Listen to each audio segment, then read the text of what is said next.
Hi, George Romanic here. In today's video we are going to use equation of state, which is the pinnacle of kinetic theory of gases, to carry out a series of calculations related to amount of air and pressure in a scuba diving tank.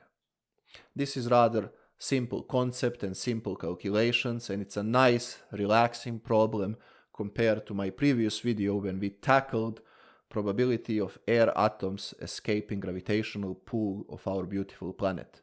That was a nasty problem, and now we have this simple problem. The text of the problem is now on your screen. Part A will be discussed in this video, Part B in the next video, and Part C in the third video. Before we start, I would like to ask you to share this video with several people, and by doing that you help this channel grow. Thank you very much. Let's start with calculations. So we have our tank that perhaps looks something like this, and here is our valve that is closed.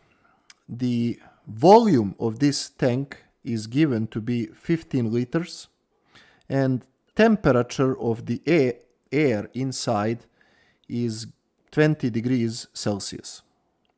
Now let's call this condition 1 of my scuba diving tank.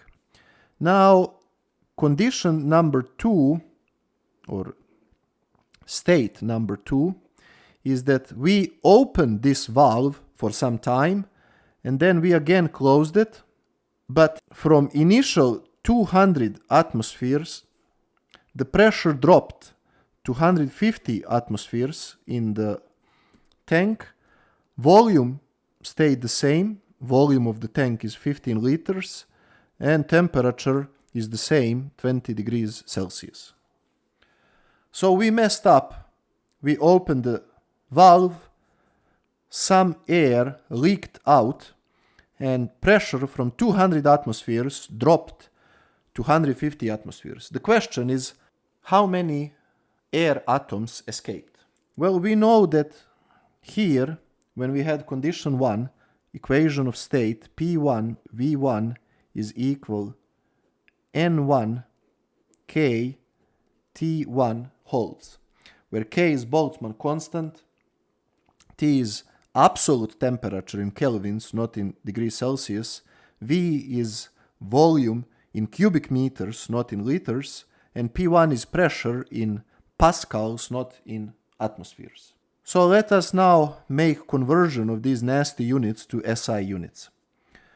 So we know that pressure P1 is 200 atmospheres, and you will know that 1 atmosphere is equal 1013.25 millibars. That's the standard atmospheric pressure. But what the heck is millibar?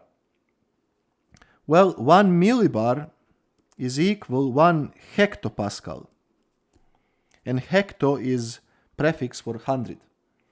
So if you combine these, you will get that 1 atmosphere is equal 1013.25 hectopascals, or that is equal 101325 pascals. That's 1 atmosphere, but I don't have 1 atmosphere, I have 200 atmospheres. Well, I just multiply this by 200, so I will get that pressure P1 is equal to 0.265.123 pascals. Temperature T1 is equal 20 degrees Celsius.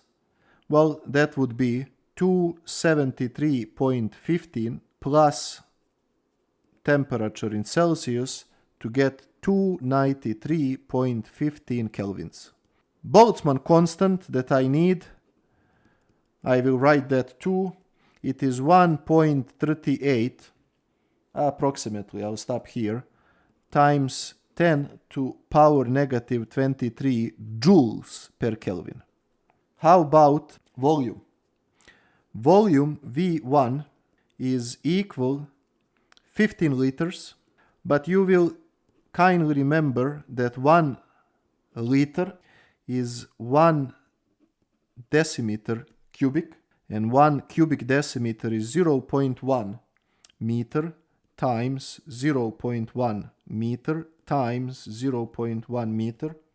So you get that this is 0.001 cubic meter, which means therefore that volume V1 is equal 15 times this, you get 0.015 cubic meters.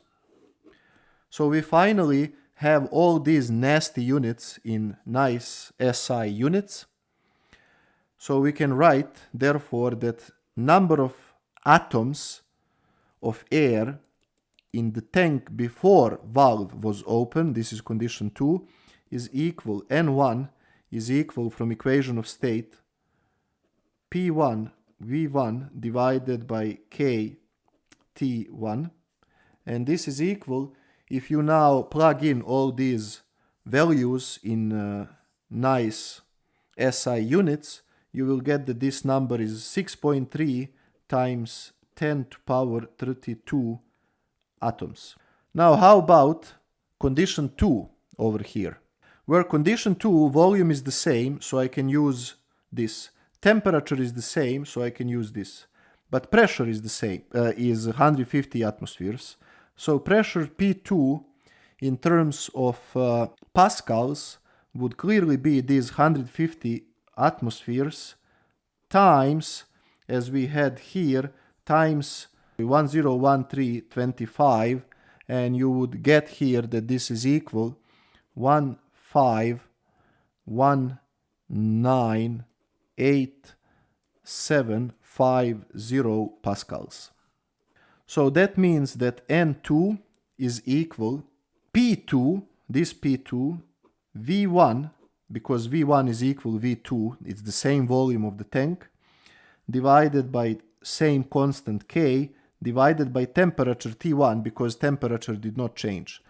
And if you plug in these values over here, you will get 4.7, if I calculated this correctly, please double check, times 10 to power 32 atoms.